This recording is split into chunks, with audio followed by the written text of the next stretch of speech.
జనసేనాని పవన్ కళ్యాణ్కు హస్తినలో బ్రహ్మరథం పడుతున్నారు. మహారాష్ట్రలో పవన్ సత్తా గుర్తించిన భారతీయ జనతా పార్టీ పెద్దలు పవన్కు అధిక ప్రాధాన్యతనిస్తున్నారు. ఈ క్రమంలోనే తాజాగా ఢిల్లీ టూర్లో ఉన్న పవన్ కళ్యాణ్కు కేంద్ర మంత్రులు సాదరంగా ఆహ్వానం పలుకుతున్నారు. ఎవరిని కలవాలన్నా చిటికలో అపాయింట్మెంట్ దొరుకుతోంది. జగన్ హయాంలో అపాయింట్మెంట్ దొరికేదే కాదు, నాడు కేంద్ర పెద్దలను కలిసేందుకు జగన్ పడిగాపులు కాయాల్సిన పరిస్థితి ఉండేది. పవన్ చరిష్మాను గుర్తించిన కేంద్రం తగిన విధంగా పవన్ కళ్యాణ్కు ప్రాధాన్యతనిస్తోంది. దీనిపై ప్రైమ్ 9 ప్రత్యేక కథనం.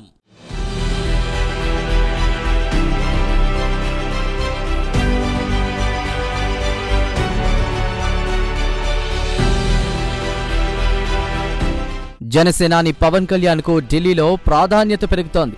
ఇటు బీజేపీలోని పెద్దలే కాకుండా కేంద్ర ప్రభుత్వంలోని మంత్రులు కూడా పవన్ కళ్యాణ్కు తగిన గుర్తింపిస్తున్నారు. గత సార్వత్రిక ఎన్నికల్లో ఏపీలో కూటమి విజయానికి పవన్ కళ్యాణ్ చేసిన కృషి ఫలితంగానే వైసీపీ ఘోర పరాజయం పాలన సంగతి తెలిసిందే. అంతేకాకుండా ఈసారి కేంద్రంలో బీజేపీకి మెజార్టీ సీట్లు దక్కలేదు. దీంతో బీజేపీకి ఎన్డీఏ కూటమి పార్టీలపై ఆధారపడక తప్పలేదు. ఈ క్రమంలో ఏపీలో కూటమికి వచ్చిన సీట్లు బీజేపీకి బాగా కలిసొచ్చింది. ప్రస్తుతం ఎన్డీఏలో ఏపీ తర్వాత బీహార్లోని నితీష్ కుమార్ నాయకత్వంలోని జనతాదళ్ కీలక పాత్ర పోషిస్తోంది. దీంతో ఏపీలో కూటమి విజయానికి ప్రధాన కారకుడు పవన్ కళ్యాణ్ పై బీజేపీ ఎంతో అభిమానం చూపుతోంది.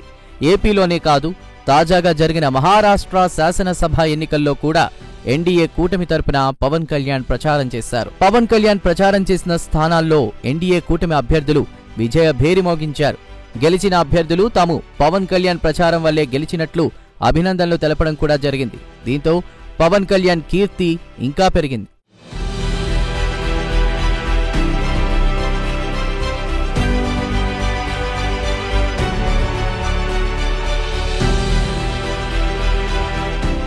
ఆంధ్రప్రదేశ్ ఉప ముఖ్యమంత్రి, జనసేన పార్టీ అధినేత పవన్ కళ్యాణ్ ఢిల్లీకి ఎప్పుడు వెళ్లినా ఢిల్లీ పెద్దల నుంచి అపూర్వ స్వాగతం అందుకుంటున్నారాయన. పవన్ కళ్యాణ్ తాజా పర్యటనలో పలువురు కేంద్ర పెద్దలతో భేటీ అయ్యారు. ఈ సందర్భంగా రాష్ట్రానికి రావలసిన ప్రాజెక్టులు, నిధులు వంటి అంశాల గురించి మంత్రులతో జనసేనాని చర్చిస్తున్నారు. ఏ విషయాల మీద ఏ కేంద్ర మంత్రితో మాట్లాడింది ఎప్పటికప్పుడు జనసేనాని ఢిల్లీలో సవివరంగా మీడియాతో చెప్తున్నారు. గతంలో ముఖ్యమంత్రిగా జగన్ ఢిల్లీకి ఎన్నిసార్లు వెళ్లినా అక్కడ ఏం మాట్లాడింది చెప్పడానికి చాలా ఇబ్బంది పడేవారు. వెళ్ళొచ్చిన తర్వాత వైసీపీ తరపున ఓ ప్రకటన మాత్రం వచ్చేది. కేంద్రంలో అధికారంలో ఉన్న ఎన్డీఏ కూటమిలో జనసేన కూడా భాగస్వామి కావడం ఏపీ డిప్యూటీ సీఎం పవన్ కళ్యాణ్కి కలిసొస్తోంది. మరోవైపు ఏపీకి 2014-19 మధ్య చేయాల్సినవి చేయలేకపోవడం, ఆ కారణంగా 2019-24 మధ్య బీజేపీకి ఏపీలో ఎదురుదెబ్బ తగలడం లాంటి అంశాలు బీజేపీ అధినాయకత్వం పరిగణలోకి తీసుకుంది. అన్నిటికీ మించి ఏ విషయాన్నైనా కుండబద్దలు కొట్టేసే జనసేనాని పవన్ కళ్యాణ్ హిందుత్వ వైఖరి బీజేపీని బాగా ఆకట్టుకుంది. మరోవైపు ఎన్డీఏ కూటమిలో భాగస్వామి అవ్వడం, ఆ కూటమి ఏపీలో అధికారంలో ఉండగా కూటమి తరపున జనసేనాని డిప్యూటీ సీఎం అవ్వడం, ఇవన్నీ ఏపీకి వరంగా మారాయి.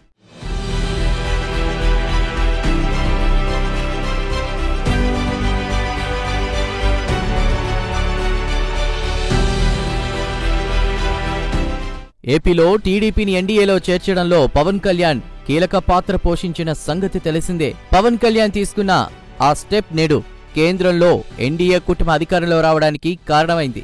ఇది గమనించిన బీజేపీ పెద్దలు పవన్ కళ్యాణ్కు ఎనలేని ప్రాధాన్యతిస్తున్నారు. అందుకే జనసేనాని ఎప్పుడు ఢిల్లీకి వెళ్లినా ఢిల్లీలో కేంద్ర ప్రభుత్వ పెద్దల నుంచి సాదర స్వాగతం లభిస్తోంది. ఇంకోవైపు రాష్ట్రానికి రావలసిన నిధులు, ప్రాజెక్టులు త్వరగా వస్తున్నాయి.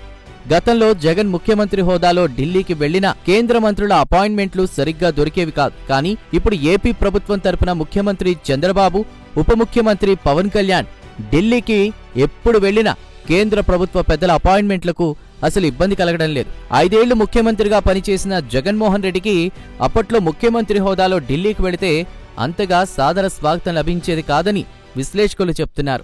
వైసీపీ శ్రేణుల హడావిడి, వైసీపీ అనుకూల మీడియా ప్రచార ఆర్భాటం తప్ప జగన్ ఎప్పుడు ఢిల్లీకి వెళ్లినా జాతీయ స్థాయి నాయకులు ఆయనకు సానుకూలంగా స్పందించిన దాఖలాలు లేవని పరిశీలకులు అంటున్నారు. ముఖ్యమంత్రి ఢిల్లీకి వచ్చినా కేంద్ర మంత్రుల అపాయింట్మెంట్లు దొరకడం కష్టమయ్యేది. దీనికి జగన్ మీదున్న కేసులే కారణమని అప్పట్లో విపక్షాలు విమర్శలు చేసేవి.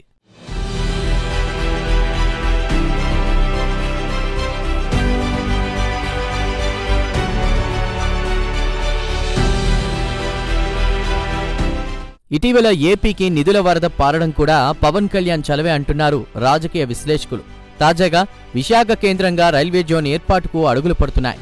జోనల్ కార్యాలయ నిర్మాణానికి టెండర్లు పిలిచారు. పవన్ కళ్యాణ్ నిర్వహిస్తున్న పంచాయతీరాజ్, గ్రామీణాభివృద్ధి శాఖలకు ఎన్నడూ లేని విధంగా నిధులు విడుదల చేస్తోంది కేంద్రం.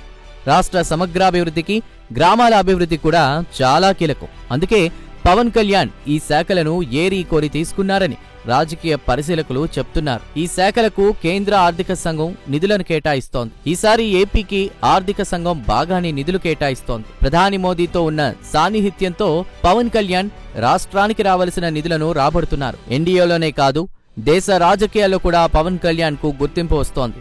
ఎక్కడ ఎన్నికలు జరిగినా ఎన్డీఏ కూటమి తరపున ప్రచారానికి పవన్ కళ్యాణ్ కు ఆహ్వానం వస్తోంది. పవన్ కళ్యాణ్ చొరవతో భవిష్యత్తులో కూడా మరిన్ని నిధులు ఏపీకి రావడానికి అవకాశం ఉందని విశ్లేషకులు చెప్తున్నారు.